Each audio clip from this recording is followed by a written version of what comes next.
nosso quadro de saúde hoje recebe mais uma vez no nosso estúdio o Dr. Márcio Grave. Ele é cirurgião plástico e claro que nós vamos falar sobre o desejo de todas e de todos, que é sempre mexer em alguma coisinha para dar aquele up na autoestima. Mas uma das cirurgias, vamos dizer assim, que muita gente acaba precisando fazer em alguma certa altura da vida é a pálpebra. Você já notou que a sua pálpebra vai descendo um pouquinho ao longo do tempo, vai passando, parece que vai fechando uma cortina, na verdade, gente, e isso vai dando uma enlouquecida na gente. Tudo bom, Márcio? Tudo ótimo, Fabíola, e você, tudo bem? Também, é verdade, parece que vai descendo uma cortina, e isso vai dando uma coisa ruim na gente. Sim, Fabíola, a pálpebra, o excesso de pele na pálpebra superior, ela pode prejudicar a visão. Se tem um excesso tão grande de pele que acaba obstruindo o campo visual. E isso é indicação de cirurgia.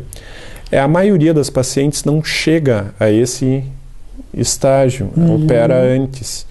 Então, uma das queixas mais frequentes da pálpebra é que a paciente fala assim, eu não estou conseguindo me maquiar. Isso! Borra a maquiagem e não era como era antes.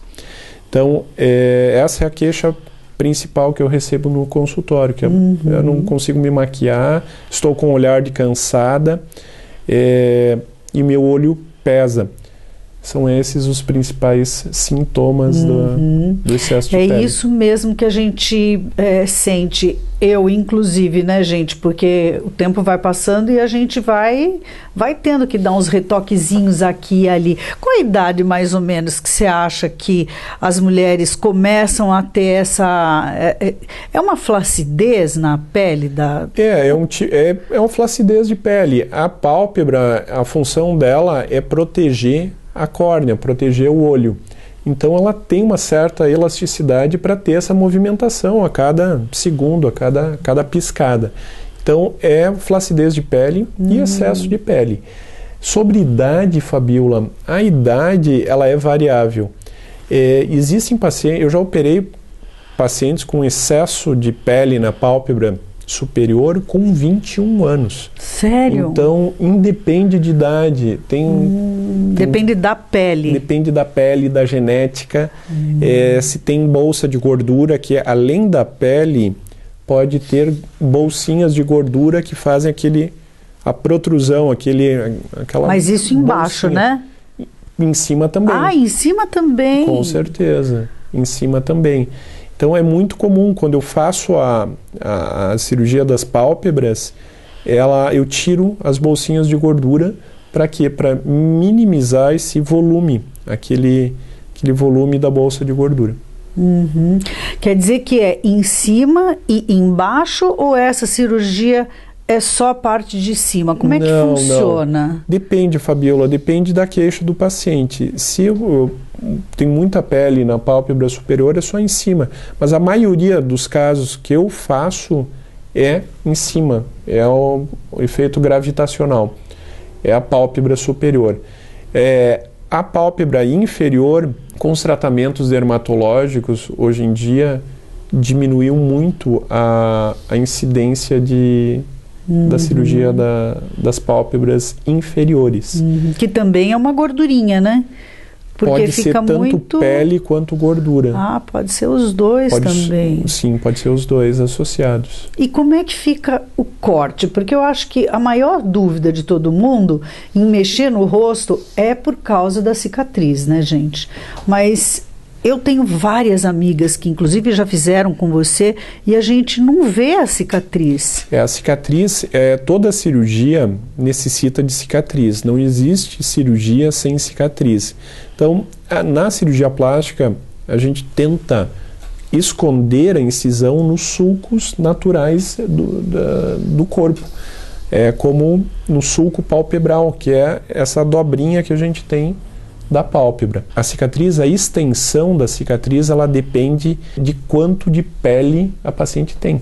Então, se tiver muita pele, a cicatriz é um pouquinho maior. mas ela fica de boa qualidade. Por quê? Porque na maioria das pacientes fica de boa qualidade. Se a paciente não tiver um distúrbio de cicatrização, por exemplo, cicatriz queloide ou algo do gênero, a maioria dos pacientes evolui com uma boa cicatrização. É uma região, a pele da pálpebra é uma das peles mais finas do corpo humano, então é necessário dar uns pontinhos, uns pontos de plástica com fio delicado, não deixar muito tempo o fio cirúrgico para não ficar marcado. Quanto tempo a gente demora para cicatrizar? Em torno de 7 dias já... Ah, é rápido? É rápido. Na literatura médica, fala que a cicatrização, o processo inteiro de cicatrização, são 12 meses. Mas, claro, já com 6, 7 dias eu retiro os pontos. Então, para minimizar a cicatriz e tudo mais. Existe alguma preparação pré-cirúrgica, vamos dizer assim? A preparação, Fabíola, a preparação pré-operatória da cirurgia plástica das pálpebras, ela é como qualquer outra cirurgia plástica. É necessário jejum de 8 horas, não passar hidratante ou algum creme na noite anterior à cirurgia, não fumar. Hoje em dia, graças a Deus, as campanhas também ajudaram muito, mas diminuiu muito o número de fumantes. E o fumo é um problema para a cirurgia plástica. Estar no peso ideal também para minimizar o risco de complicações como trombose, infecção, para melhorar o resultado. Então, eu não opero o paciente que está acima do peso. Isso é muito importante. Tem que mudar o hábito primeiro, se alimentar de forma saudável, fazer exercício físico e não exagerar na dieta, sem dúvida nenhuma. E são esses os cuidados gerais. E pós? O pós é necessário ficar em torno de 48 horas com uma compressa gelada sobre os olhos para minimizar o edema, o inchaço e a mancha roxa. Em alguns casos, tem mínima mancha roxa, a equimose, que os pacientes chamam de hematoma, mas na verdade é equimose o nome. Em outras pacientes que têm uma fragilidade capilar um pouco maior, tem um roxo maior. Então varia. Isso aí, vou ter roxo, doutor? Talvez, tá? Talvez sim, talvez não. Não dá para saber quem... Não dá. Às vezes até de medir a pressão arterial fica com petequias, fica com marquinhas. A recuperação, como eu falei, em torno de 6 a 7 dias eu retiro os pontos. E óculos escuro é muito importante.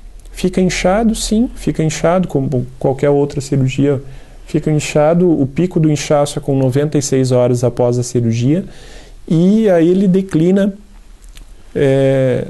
vertiginosamente a curva do inchaço. Do 4º para 5º dia aí melhora muito, e o resultado final é dado com 6 meses após a cirurgia. Mas claro que muito antes a gente já vê o resultado, né? Agora a pergunta que não quer calar: quanto tempo depois a gente pode fazer uma maquiagem normal? E aí, gente, vem a melhor parte, né? Porque daí você recupera a sua pálpebra, pode fazer aquele, né? E abre o olhar, né? Eu tenho amigas que fizeram, assim, é uma cirurgia que a gente gosta muito, e quando a gente vê, a pessoa parece que dá uma acendida, né? Sim. Acaba o olho aparecendo mais. Então, principalmente em pacientes, as minhas pacientes de olho azul, de olho verde, olho claro, o olho parece que salta mais. Então, a gente acaba conversando, a gente acaba conversando com as pessoas com os olhos, olhando para os olhos ou para a boca. É o mesmo caso do nariz. O nariz é uma das cirurgias que eu mais faço também.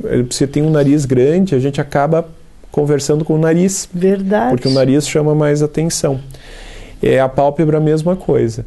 A questão do pós-operatório para se maquiar, depois que estiver os pontos todos sequinhos, em torno de 10 a 14 dias já é possível já dá para passar uma maquiagem, mas tem que ter cuidado na retirada. Então isso é negociado no pós-operatório. Entendi. E a rinoplastia também você tem feito muito, né? Eu acho que com essa história também dos selfies e a gente está sempre de frente para a gente mesmo agora, né? Eu nunca vi uma coisa assim absurda dessa, porque todos os dias, quem é que não olha ali no celular, né, gente? Quem é que não olha as pessoas no celular? E a gente realmente vê muita gente mexendo no nariz. Às vezes só um negocinho já faz uma diferença, né, Márcio? Já faz uma grande diferença. O nariz é o primeiro ponto que ilumina no rosto de uma pessoa. Então, para o interlocutor, para a pessoa que está conversando, olhando para a face de uma pessoa, o primeiro ponto que chega lá no fundo do meu olho, lá na minha retina, é o nariz. É o nariz. Então, por isso que ele chama muito atenção. E a maioria dos casos que eu faço é o tamanho avantajado do nariz, né? Principalmente a giba óssea e cartilaginosa. O terço superior do nariz é osso e os 2 terços inferiores é cartilagem. Eu coloquei um post no meu Instagram sobre isso e reduzi o tamanho como um todo. A ponta caída também é uma grande questão, que com o passar dos anos a ponta vai descendo e devido à frouxidão dos ligamentos e as cartilagens. E também é uma cirurgia tranquila de fazer. Ela é uma cirurgia a porte cirúrgico grau 1 com pouco sangramento. Então, ela é possível fazer de modo ambulatorial ou day hospital. O que é isso? O paciente opera de manhã, eu gosto de operar bem cedo de manhã, que é o meu tempo nobre, quando eu estou descansado e tudo mais. Então, opera de manhã, início da tarde, meio da tarde, o paciente já tem alta. Então, o paciente que procura cirurgia plástica, na maioria das vezes, não é um paciente doente, não é um paciente que tem uma doença orgânica. Então, não precisa ficar internado de um dia para o outro, na maioria das vezes. É bem tranquilo. Bom, gente, conversamos com o Dr. Márcio Grave, mostrando para vocês, né, que a gente não pode deixar essas coisas para depois. Isso que eu digo, a cirurgia plástica, é tão bacana a gente ver, né? Porque as pessoas conversam e a gente vê que dá uma alegria no viver, dá um up no astral, autoestima. É muito legal também quando a gente decide cuidar da gente mesmo. E nada mais importante do que você se olhar no espelho e ter a ideia de que você está bem, né? De que você está investindo na sua imagem, e hoje a gente fala muito isso, né? É preciso mesmo investir na sua imagem, é preciso estar bem consigo mesma, e para tudo isso acontecer, tem que ter esse conjunto, levar uma vida saudável, fazer exercício físico, alimentação legal, mas, gente, realizar os sonhos, isso daí é fundamental, e eu aposto que você deve escutar muito isso, né? Ai, doutor, é o meu sonho. Escuto né, todos os dias, né, Fabiola? É um sonho. E fazer um procedimento para si mesmo é muito bom, né, Fabiola? Assim, um tratamento, não precisa ser um procedimento, cirurgia, mas ir ao médico, cuidar de si mesmo é muito bom, né, pro psicológico da própria pessoa, saber que está se cuidando, isso é muito bom. Você trabalha com o que você ama, né? Com certeza. E você está de parabéns também, né, Márcio? E eu quero te agradecer muito a tua disponibilidade em vir ao nosso estúdio, né? Sempre conversar com a gente, porque às vezes falta só um empurrãozinho para as pessoas decidirem cuidar de si, né? E é importante essas coisas que o Dr. Márcio fala, gente. Você ter uma vida saudável, você estar num peso adequado para fazer uma cirurgia, tudo isso são cuidados importantes de uma cirurgia plástica. Parece que não tem nada a ver, mas você sempre faz questão de falar isso. Sem dúvida. Obrigada. Eu que agradeço.